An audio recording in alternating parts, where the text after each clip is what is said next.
Cuba, el país donde terminó siendo peor la cura que la enfermedad. Después de que Cuba se liberó del reino español con ayuda de Estados Unidos, este último le ayudó a crear líneas férreas y una creciente economía en el país. Cuba era los primeros exportadores de azúcar en el mundo. Se exportaba azúcar, tabaco y ron. Después de diferentes ataques que sufrió Rusia, su principal competencia en la exportación de azúcar, Cuba quedó siendo prácticamente la principal exportadora de azúcar del mundo. Cuba era la meca de la inmigración. Llegaban migrantes de todas partes del mundo, inclusive hasta chinos. Querían ser parte del jugoso negocio del azúcar. Llegó la bonanza económica a Cuba y llegó al poder un militar descendiente de indígenas llamado Batista. Se caracterizó por promover unas reformas que beneficiaban al pueblo cubano. La jornada de 8 horas y el voto femenino fueron algunos de ellos. Batista dejó el poder por unos años, se fue a Estados Unidos y volvió a Cuba, pero esta vez volvió para tomar el poder como un dictador. Sin embargo, no hubo mucha oposición, pues los cubanos estaban cansados de los gobiernos anteriores que tanto mal habían traído para el país. Los tiempos de bonanza parecían continuar.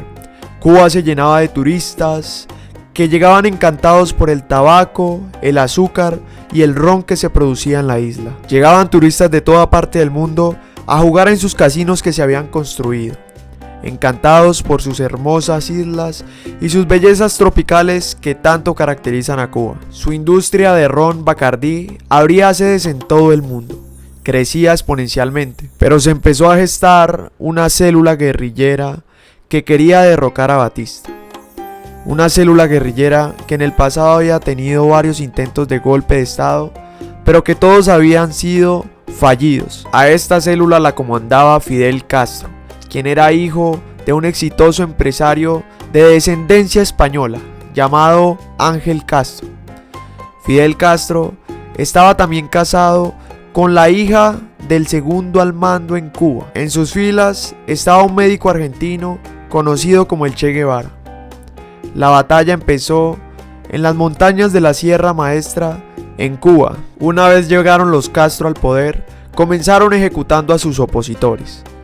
Después siguieron expropiando las empresas estadounidenses y cubanas que estaban en el país. Incluso amenazó con disparar misiles nucleares hacia Estados Unidos. Estos misiles los había conseguido Fidel Castro de la Unión Soviética. Después de esto, Estados Unidos dejó de negociar con Cuba y los cubanos se vieron enfrentados a sanciones económicas que, al no ser autosuficientes, no las pudieron resistir. Cuba quedó dependiendo de la voluntad de la Unión Soviética. Y una vez que la Unión Soviética ni siquiera pudo mantener y alimentar a su pueblo, Cuba empobreció aún más. Cuba es una muestra de los gobiernos socialistas, que ascienden con la ayuda del pueblo al poder, y una vez allí, en la cúspide del poder, se vuelven tan adictos a él, a los lujos y a los privilegios, que son capaces de cualquier cosa para mantenerlo. Cuba quedó hecho un desastre.